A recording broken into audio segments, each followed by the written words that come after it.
What's up, guys? My name is Redwing, and welcome to another What If video. This is a story that was requested by a subscriber who frequently comments on the channel. You know who you are. So that's what I'll be doing here today. Before I continue though, I just want to acknowledge that I actually hit 100 subscribers recently, and the numbers keep going up by the day. So huge thanks to all of you for making that happen. Anyway.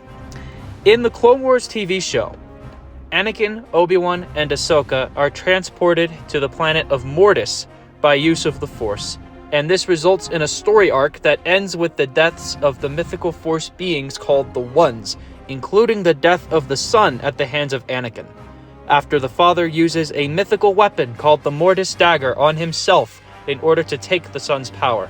But what if Anakin was somehow gifted the Mortis dagger in the father's final moments? I believe that this would have changed many things. Without further ado, as our official 100 subscriber special, let's begin with our story. Our story begins as Anakin deactivates his lightsaber upon the death of the son. The father, looking upon the scene, is heartbroken at the deaths of now both of his children, but he ultimately has a vision in which the evil Force entity known as Abeloth was ultimately able to escape her prison, which was located somewhere on the world of Peridea, which in turn was located in another galaxy. The father, knowing that Abeloth was now an unstoppable threat and knowing that the Mortis dagger was the only way to destroy her once and for all, removes the Mortis dagger from his chest and throws it to Anakin, who catches it. Before he dies, the father uses the same dialogue he uses in the original timeline. However, he fights just a little bit longer and is able to simply say that there is a much larger threat over the galaxy than even that of the Sith, and that Anakin must use this dagger to ensure that this threat is eliminated. Anakin attempts to question as to what the threat could be, but the father ultimately relinquishes the dagger to the custody of the Jedi and dies, vanishing into the Force before he could say anything more. Anakin, Obi-Wan, and Ahsoka are transported back to their ship, just like the original timeline. However, Anakin immediately looks down to his robotic hand, and he sees that the Mortis dagger was still in his hand after having caught it. Rex contacts them, just like in the original timeline, and the ship lands in the Venator. Upon going to the bridge of the Venator, Anakin orders Rex to set a course for Coruscant. They need to speak to the Jedi Council immediately. Rex obliges him, and Obi-Wan, Anakin, and Ahsoka, along with the clones who were with them, jumped into hyperspace. Meanwhile, on Peridea, chaos ensues as a bright light flickers on a mountain. This is the same mountain that Baylan Skoll was looking towards at the end of the Ahsoka show. We flash to a cave in the distance, where the bright light is portrayed to be. There is a Force barrier protecting the cave, however, it is weak, and we hear a loud booming sound, as if something was breaking the barrier by use of the Force, as an extremely creepy female laugh rings out from inside the cave. Then, as the barrier breaks, a great mist is shown to be exiting the cave, with the bright light getting brighter and brighter. Then, a silhouette of a woman claws her way out of a nearby lake from within the cave. A woman with long white golden hair, pale skin, tiny black eyes that shone like a black hole, a mouth with sharp teeth that grew from ear to ear, and arms with long tentacles for fingers. The woman, now freed from her prison, steps out of the great mist and out of the cave to reveal the bringer of chaos, Abeloth, who then smiles quite literally from ear to ear, having sensed the death of her family in the Force, and now ready to take her revenge. Now, flashing to Coruscant, Palpatine feels a great disturbance in the Force, as if a distant power is calling to him, similarly to how he felt this exact same thing in the Star Wars Aftermath books. However, this time, Palpatine, having not died in this timeline just yet, resolves to investigate this matter, but he senses that this power is hidden within another galaxy that was accessible only to the Night Sisters. So, Palpatine secretly goes to Mother Talzin on Dathomir, who is furious at his arrival and tries to kill him. It is an epic and furious battle between the dark side practitioners, but Palpatine is ultimately able to prevail. Talzin instantly begs the Dark Lord for mercy, knowing that she was defeated, and telling Sidious that she would do anything he asked.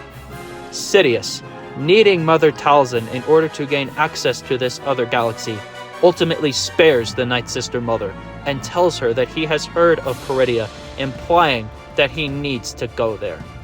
Talzin states that the task is impossible since there is no ship that will take him there. Palpatine chokes Talzin with the Force and tells her that if she wishes to live, then she will do as he asks. Talzin yields, and Sidious lets go before returning to Coruscant. Flashing to the Jedi Temple, Anakin, Obi-Wan, and Ahsoka report their discovery of Mortis to the Jedi Council. Before entering the council chambers, the trio sense the same disturbance in the Force that Palpatine did, and Anakin knows that this was the threat that the Father had spoken of. Obi-Wan and Ahsoka sense that Anakin's power had grown since obtaining the dagger. Anakin senses this as well, and wonders if the Father had somehow used the Force to amplify the dagger's power to where it would amplify the power of the Force user who wields it. Similar to how Stormbreaker amplifies Thor's power in the MCU movies. When they enter the council though, Yoda bids for the trio to speak, and Obi-Wan, Anakin, and Ahsoka report their experiences on Mortis. Towards the end of the report, Anakin shows the dagger to the council and tells them that the Father gave it to him just before he died, and the Father had told him that there was a far bigger threat than the Sith ever were. Yoda agrees with this, as do the rest of the council, as they had felt that same disturbance in the Force that everyone else did. However, Windu senses that Anakin's power had grown to a greater scale than ever before, and asks him to relinquish the dagger to the council, saying that the Jedi would have to analyze the weapon. But Anakin, knowing that the dagger was possibly the only way to destroy the threat that lay ahead, and remembering that this task was left to him and him alone, refuses to relinquish it out of a sense of responsibility. Anakin then swiftly leaves the council chambers, once again angered that the council would doubt his capabilities, before an argument ensues between Obi-Wan and the rest of the council, with Ahsoka taking Obi-Wan's side, and Obi-Wan standing up for Anakin as usual. Other council members, like Plo Koon, Yoda, Kit Fisto, and Shakti, would also take Obi-Wan's side. However, the rest of the council would argue against them. Obi-Wan would argue that Anakin has a point. The Father had tasked the responsibilities of the Mortis dagger to the Jedi, and had said that Anakin was the only one strong enough to end the threat that lay ahead. Ki-Adi-Mundi, standing with Windu, agrees that the Father had given custody of the dagger to the Jedi, but that this was why the Jedi needed to analyze this weapon before using it in battle. Perhaps a more experienced, disciplined Jedi Master would be more capable of using the dagger without being corrupted. Ahsoka swiftly comes to Anakin's defense, telling them that he was the best Jedi in the war at that moment, and that there was no way he could be corrupted to the dark side by a mere dagger.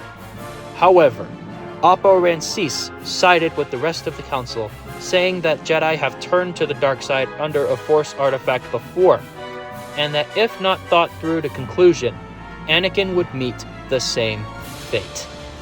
Obi-Wan, having had enough of the council's doubts of Anakin, and knowing that Anakin was the chosen one as Qui-Gon had seen, declares that if Anakin leaves the Order due to this debacle, that he would be leaving the Order with him to see his destiny fulfilled. Ahsoka, knowing what she had seen, stands with Obi-Wan, declaring that she would be leaving the Order as well if both Anakin and Obi-Wan left. Then, Obi-Wan and Ahsoka leave the council chambers. Yoda then lowers his head in disappointment as the council chambers are then filled with chaos. Obi-Wan and Ahsoka find Anakin in his quarters, packing his things. Ahsoka asks Anakin what he is going to do, and Anakin says that he is taking the dagger and going up against this threat even if he had to leave the Jedi Order to do it. The end of Anakin's sentence confirms his decision to leave the Jedi Order, as he knows that this threat, whatever it was out there, and that the galaxy would never be safe unless it is stopped. Obi-Wan agrees, but he says that there is no way that Anakin is doing this alone. Obi-Wan then keeps his promise to the Council and declares that he is leaving the Jedi Order with Anakin in order to see this through. Ahsoka says that she's going too, and the trio pack their things before abruptly leaving the Order without even so much as a goodbye. The trio decide that they'll have to leave Coruscant in order to look for whatever this threat was. They stop by Padme's apartment, where Anakin explains to her what is going on, and it is then that Anakin comes clean to Obi-Wan and Ahsoka about his marriage to Padme. Obi-Wan understood this, having secretly known all along. Ahsoka, however, was shocked. She knew that something was going on, but she had no idea that Anakin and Padme were that close. Padme is somewhat nervous about Anakin's mission, but she tells him to be careful before Anakin, Obi-Wan, and Ahsoka then leave Coruscant on a Naboo starship gifted to them by Padme. Meanwhile, Palpatine, having returned to Coruscant and telling Masameda that he needed to take a much-needed vacation, quote-unquote, he picks up Talzin from Dathomir, and they leave for the planet Arcana, where, as Talzin explained, there was an ancient Night Sister temple which contained the map that led to the coordinates they were after. They are able to retrieve the map easily due to Talzin's status as a Night Sister mother, but they are soon faced with Red HK assassin droids due to Sidious's status as a Sith Lord. Sidious and Talzin, though, are able to defeat them quickly and easily before taking off, and, while in hyperspace, Talzin uncovers the map and tells Palpatine to set a course for Corellia, where there is a factory with several shipyards available with the parts they need to create a ship with a hyperdrive capable of traveling to the other galaxy. They come into contact with a young Min Weaver, the factory overseer from the Ahsoka show, who alone tries to stop the Force users from entering, but Palpatine takes a buttload of credits out of his pocket and throws it to Weaver, who instantly changes his mind and lets both Palpatine and Talzin enter. Upon looking at the shipyards, they use the Force to look for the parts they need, and, in a stunning display, use the Force together to create the Eye of Sion. They promptly get inside their ship and, with the Eye of Sion intel, leave for the planet Cetos, where they would install the ship's massive hyperdrive made only by use of the Force, and, after this, they jump into hyperspace, setting a course for the other galaxy. Meanwhile, on Coruscant, the Jedi Council feel that Obi-Wan, Anakin, and Ahsoka have left the Jedi Order to pursue this mission, and would vote as to whether or not to conduct a search for Anakin and apprehend him so as to be able to retrieve the dagger.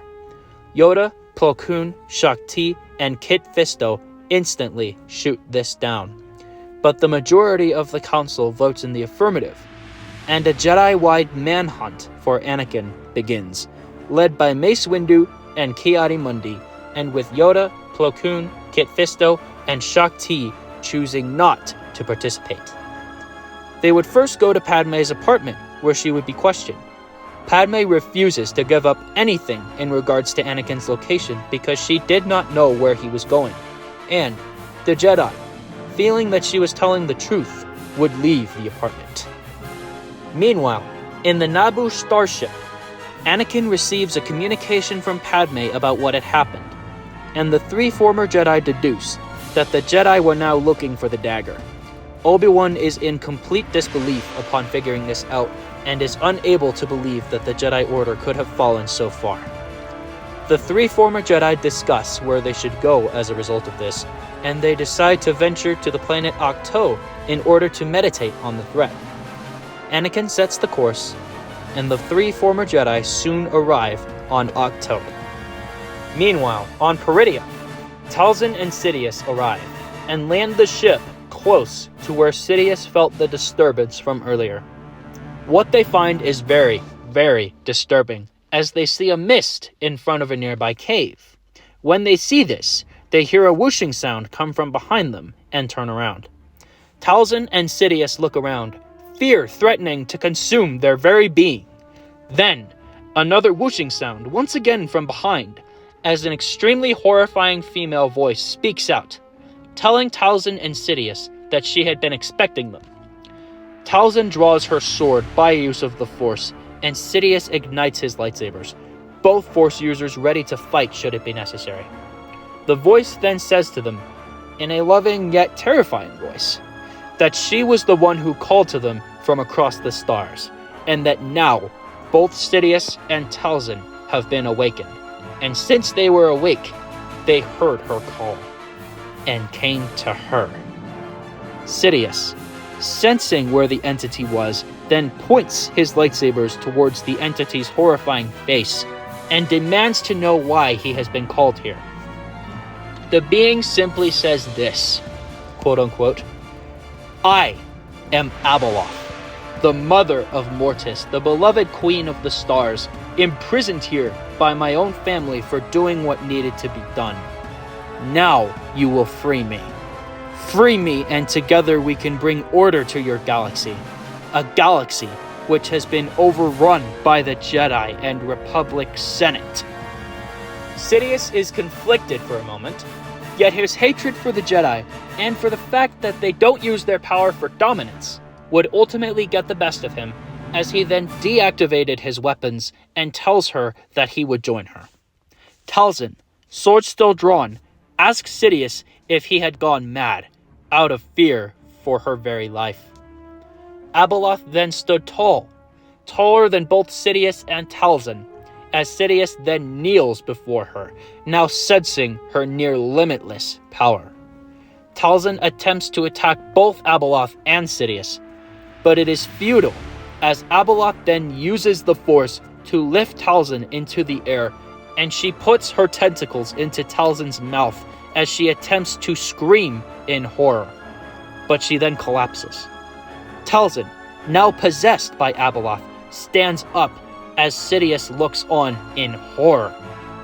The woman, the bringer of chaos, Abeloth, tells Sidious to bring her to the Eye of Sion, and then, once they get there with Talzin's possessed body, she smiles from ear to ear as she then does the exact same thing to Sidious that she had done to Talzin, before then jumping to hyperspace, back to the known galaxy.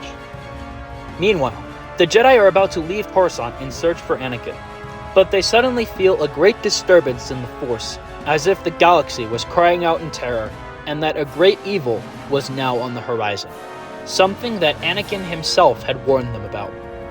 At this moment, many of the Jedi, sensing that Anakin had been right all along, would leave the manhunt for Anakin and redirect all their resources into finding this great evil. Ki-Adi-Mundi and Mace Windu were now the only ones left hunting for Anakin and the dagger, believing that finding Anakin would also result in finding whatever threat lay ahead. Obi-Wan, Anakin, and Ahsoka were meditating on Ahch-To when they felt this same great disturbance in the Force, and they knew it was time to possibly leave Ahch-To in order to confront the threat. However, due to the Jedi still hunting them, they would need to be careful. It was then that Anakin, with the Mortis dagger still in hand, would receive a vision in the Force where he saw a mortal woman, being a sort of motherly figure to the son and daughter. The woman would even help the son use his dark side powers for constructive means and not for destruction. Then, later into the vision, the woman would drink from a font and bathe in some sort of pool, before the woman turned into a freak of nature that was strong in both sides of the Force, specifically the dark side of the Force.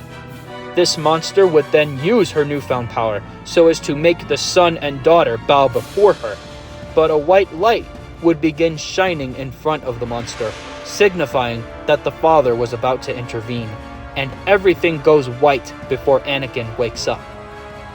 Obi-Wan and Ahsoka ask Anakin if he is alright, and Anakin explains his vision. After some deduction, they recount that the children of Mortis did not have a mother present with them, only a father.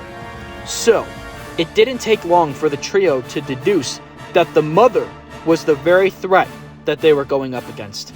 Obi-Wan, knowing that going up against Abeloth alone would be too dangerous, then tells Anakin and Ahsoka that her powers were too strong for them, and that they needed help. Ahsoka recounts that they could not trust the Jedi to help them at that moment, but Anakin says that maybe they didn't have to go to the Jedi.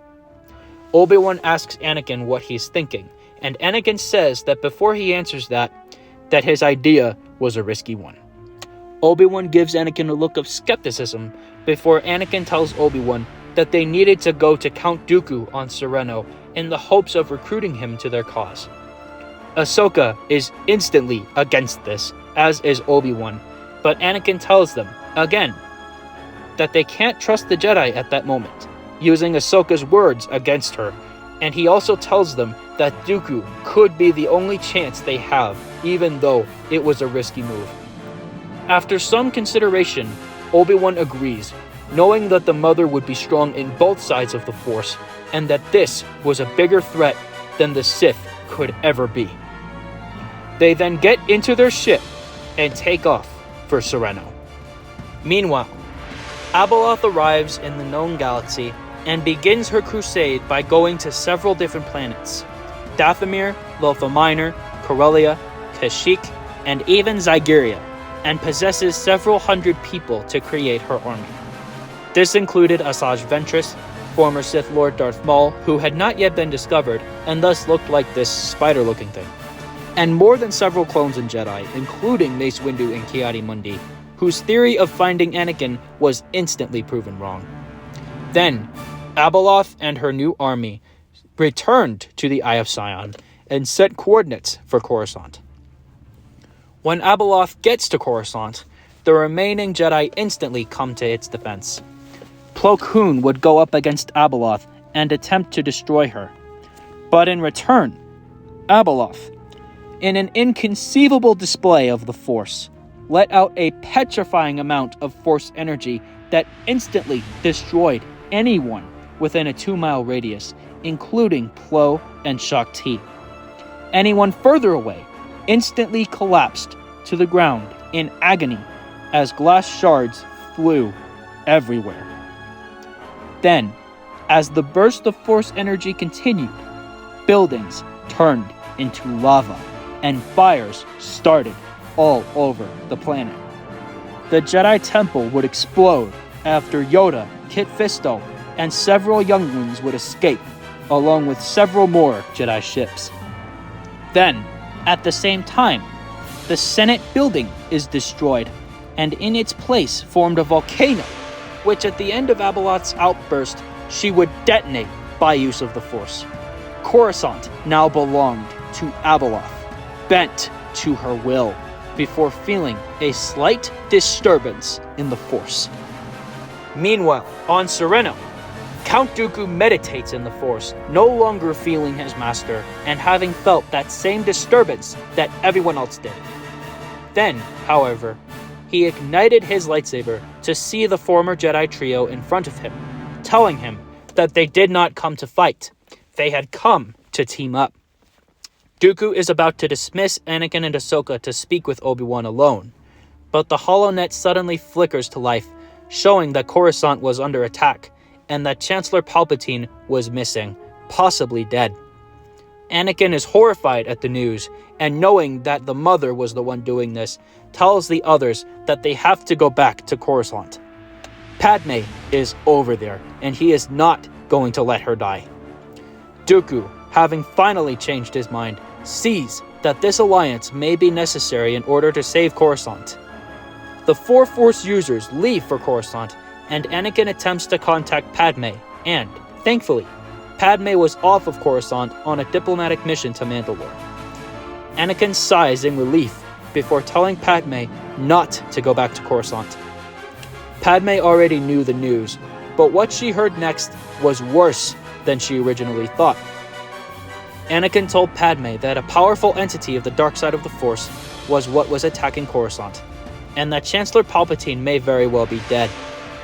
Padme consoles Anakin on the loss of Palpatine, and she knows that he was a very dear friend to Anakin. It was then that Anakin decided that he would destroy the Mother with the dagger, whatever it takes. The communication ends, and Dooku has a moment with Anakin. Dooku asks Anakin what entity they were facing, and Anakin explains everything. Dooku is shocked to hear about the Mortis gods, the Mother, everything Anakin told him, as he had only heard any of this from legends told to him by Yoda or Sidious. He tells Anakin that the Mother is very powerful before they come out of hyperspace above Coruscant. What the Force users see next was the most disturbing thing that any of them had ever seen. Fires burned all over the planet. Lava was everywhere. A volcano had formed where the Senate building used to be, and the Jedi Temple was utterly destroyed. Dooku tells the three former Jedi that they did the right thing by going to him, and that only together would they survive this. Dooku asks how to stop the entity, and Anakin shows him the dagger of Mortis. Dooku asks Anakin if he can use the Force to transport both himself and the entity to Mortis in order to kill her. Anakin is stunned at the question, but says that with the dagger in hand, he believed that he could. Dooku says that this was good, because he wondered if the only way to be sure that this entity is killed is if it was on her homeworld of Mortis. Obi-Wan agrees with Dooku on this, as he had seen the dagger in action firsthand. It's at this moment that Yoda makes contact with the ship, asking the group to identify themselves and leave the planet.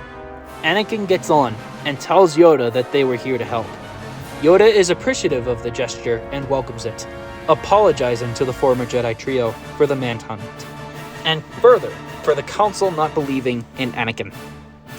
Anakin accepts the apology and asks Yoda to meet them on the surface. Yoda agrees, and the group of Force users land on Coruscant, which has now been reduced to lava, fires, and molten rock. When the Force users get out of the ship, they see Yoda and Fisto arrive, and the two Jedi Masters are about to attack Dooku, but Anakin stops them, saying that Dooku is here to help. Dooku in turn says that he doesn't want to be there any more than the rest of them, but that this entity needed to be destroyed at all costs. And so, the feud between the Jedi and Sith was meaningless in the face of this threat. A female voice then rings out, saying that she agrees. The Force users then look over at where the voice had come from, and see the Mother, who introduced herself as Abeloth, and standing behind her was her army, Force users and non-Force users alike. Among them were Palpatine, Talzin, Maul, Windu, Ventress, and Mundi. An epic battle begins as Yoda takes on the possessed Windu and the possessed Palpatine, who he now knew had been the Sith Lord in the shadows all along. Fisto took on Talzin and Mundi dies quickly to Fisto's blade, but Talzin is far more difficult to kill, as Ahsoka helps him after killing Ventress.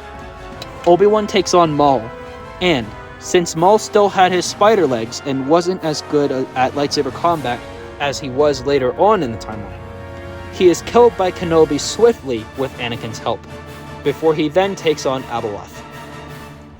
Dooku also takes on Abeloth, and he is at a significant disadvantage before Obi-Wan helps him. The former Jedi and the Sith Lord gain the upper hand for a moment, but Abeloth shrieks again, causing an earthquake and briefly distracting everyone from their battles against the rest of Abeloth's avatars. Abeloth then seizes the opportunity and uses red force lightning, hitting Dooku directly in the eyes and knocking him backwards. Dooku then screams in pain as Abeloth uses the red lightning again and swiftly kills him. Obi-Wan regains his footing and attacks again, but Abeloth knocks him backwards into a nearby rock with such force that it would have killed a regular person, and Obi-Wan is seriously injured and knocked into a coma because of this. Ahsoka rushes Abeloth against Anakin's urging, and she also gets knocked unconscious after being knocked into Yoda and Fisto. Anakin rushes Abeloth for this, and the most epic, climactic battle takes place. It is a ferocious duel with force blows traded and lightsaber strikes from Anakin. Anakin uses one hand to duel Abeloth as she then taunts him, reading his mind and finding out about Padme. Anakin is furious at this and calls the Mortis dagger to his hand, using the other to choke the entity by use of the Force and calling to be transported to Mortis. Yoda and Fisto continue to fight as this is happening, giving Anakin some much needed time and cover. Eventually though, Anakin and Abeloth are transported to Mortis by Anakin's use of the Force. Abeloth looks at the dagger angrily, demanding to know where Anakin was able to acquire that weapon. Anakin refuses to say, and another battle begins. Abeloth gains the upper hand instantly, throwing Anakin against the wall by use of the Force. It is then, though, that Anakin remembers Obi-Wan's previous words about Mortis, about how this planet was the Force, and to use it. So, embracing both sides of the Force in this moment, Anakin screams at Abeloth, telling her she would let him go. Anakin almost immediately gains the upper hand from here, and after Abeloth puts up a good fight, Anakin is able to drive the dagger into her heart. Abeloth screams in agony before ultimately exploding into the Force, ultimately being destroyed forever. At that moment, Qui-Gon's ghost came to Anakin, telling him that he had done well, and that he had brought balance to the Force, as he always believed he would. Qui-Gon says that whatever Anakin decides to do from here is his choice. Anakin thanks Qui-Gon, and Qui-Gon disappears before a bright light shines above Anakin, and he is transported back to Coruscant, where he sees that after Abeloth's death, the people who had all been possessed by her had all simply collapsed. Yoda thanks Anakin for the help, and thanks him for bringing balance to the Force. Anakin comes clean to Yoda and Fisto about his marriage to Padme, and Yoda not only understands, but offers all three of the former Jedi to come back into the Jedi Order, with Ahsoka as a Jedi Knight, Anakin as a Jedi Master on the High Council, and the no attachment rule to be lifted for Anakin's sake. Ahsoka, upon waking up, accepts Yoda's offer. Anakin also accepts for both himself and for Obi-Wan, seeing as he was in a coma, and asks Yoda for help to get Obi-Wan medical attention. Yoda agrees, and promptly puts Obi-Wan onto the ship on which Yoda and Fisto came. They agree to meet on the planet of Tython, where many of the temple survivors had gone to. From here, Anakin would settle into his new role, whilst Padme would return to Naboo, and later, Anakin and Padme would have Luke and Leia, who would stay with Padme until they deemed themselves ready to be trained as Jedi. Obi-Wan would wake up 1 year after he was placed in the coma, and Anakin would update him on everything that had happened. Obi-Wan, now realizing that he could be with Satine now that he had the choice, leaves for Mandalore to live with Satine after he recovered, and the two of them get married, later having one son named Jin Kenobi, named after Qui-Gon. The Jedi would rebuild in just a few years' time, with Anakin placing the Mortis dagger in his quarters in someplace safe in case he ever needed it again. Anakin would play a huge role in rebuilding the Jedi Order, including teaching the Jedi about how to control their emotions, and about how to balance both sides of the Force. The Republic would take much longer to rebuild, but now that the Clone Wars were over, the galaxy came together to help rebuild the Senate building, the Jedi Temple, and many other buildings that were destroyed. Padme would play a vital role during the rebuilding process, and Anakin would watch Luke and Leia whenever Padme was away. The Senate would be hosted on various worlds while the Senate building was being rebuilt. the Jedi would decline to return to the Coruscant Temple, instead asking the Republic to build a Jedi museum in its place. The Republic agrees, and after 15 years of work, the Republic is officially restored to its former glory, with the Jedi Temple repurposed into a museum and the Senate building rebuilt. Mon Mothma, who had survived the destruction, was elected as the Chancellor just a couple of weeks after Palpatine's death, and Bail Organa, who had been on Alderaan when the destruction took place, would succeed her after 4 years. Padme would then succeed Bail 8 years later, and played a significant role as Chancellor in the sense that she was the one who guided the Republic to reopen the Senate building on Coruscant. Luke would end up becoming a Jedi, similar to his father, and he would become great friends with Obi-Wan's son Jin, who also trained to become a Jedi. Leia, meanwhile, would ultimately follow in her mother's footsteps and become the Senator of Naboo after Padme was elected as Chancellor. Padme would serve 3 4-year terms as Chancellor, and when Yoda passes into the Force, Anakin would ultimately become the Grand Master of the Jedi Order, continuing to keep the balance as he was always meant to. Folks, that's our what if story. Definitely one of the longer ones I've done, and honestly, I loved it. I actually think that this one might be my new favorite of the what if so far, but that might change as time passes. Anyway, let me know what other what if ideas you have in the comments below. Thank you to the person who suggested this idea. This was an awesome story to write, and I really enjoyed writing it.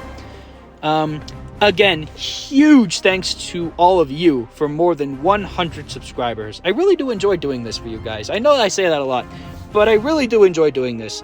It's really a dream come true for me, and you guys are what's making it happen.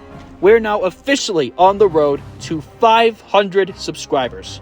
So do subscribe if you're new. Follow my Instagram at Star Wars Red Wing. It really does help me out. Thanks for watching. Stay tuned for more videos every Tuesday. May the Force be with you, and I'll see y'all later.